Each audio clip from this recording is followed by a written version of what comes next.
नमस्कार, मेरा नाम अभिषेक कुमार है।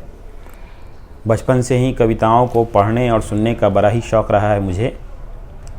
तो इसी क्रम में आज मैं माखनलाल चतुर्वेदी जी की पुष्प की अभिलाषा, जो बहुत ही फेमस कविता है, इसका पाठ करूँगा और बहुत ही गहरा मतलब है इसका। कृपया ध्यान से सुनेंगे, खासकर बच्चे।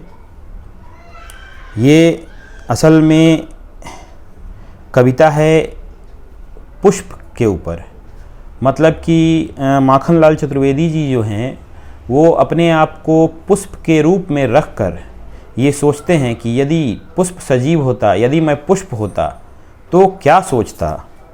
तो उसी पर उन्होंने कहा है, चाह नहीं मैं सुरबाला के गहनों में गूथा जाऊं, चाह नहीं मैं सुरबाला के गहनों में गूथा जाऊं, चाह नहीं प्रेमी माला में बिंद प्यारी को ललचाऊं, चाह नहीं प्रेमी माला में बिंद प्यारी को ललचाऊं, चाह नहीं सम्राटों के सौ पर हे हरि डाला जाऊं, चाह नहीं देवों के सिर पर चढ़ूं भाग्य पर इठलाऊं, मुझे तोड़ लेना बनमाली उस पथ पर देना तुम फेंक, मुझे तोड़ लेना बनमाली उस पथ पर देना तुम फेंक, मातृभूमि पर शीश चढ़ाने जिस पथ जावें वीर अनेक।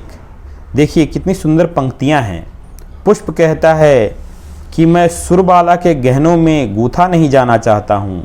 मतलब मैं अप्सराओं और परियों के जो देवताओं के यहाँ रहती हैं परियां या अप्सराएं, उनके गहनों में भी नहीं सजना चाहता हूँ।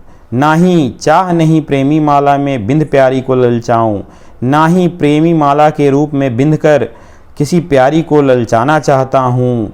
चाह नहीं सम्राटों के शव पर हे हरि डाला जाऊं, और कितने भी बड़े सम्राट हों लेकिन उनके शव पर भी मैं नहीं डाला जाना चाहता हूँ।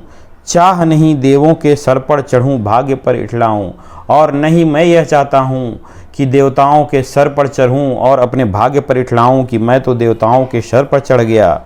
मुझे तोड़ लेना बनमाली उस पथ पर देना तुम फेंक। पुष्प कहता है माली से कि मुझे तोड़ लेना और उस रास्ते में तुम फेंक देना, मातृभूमि पर शीश चढ़ाने जिस पथ जावें वीर अनेक।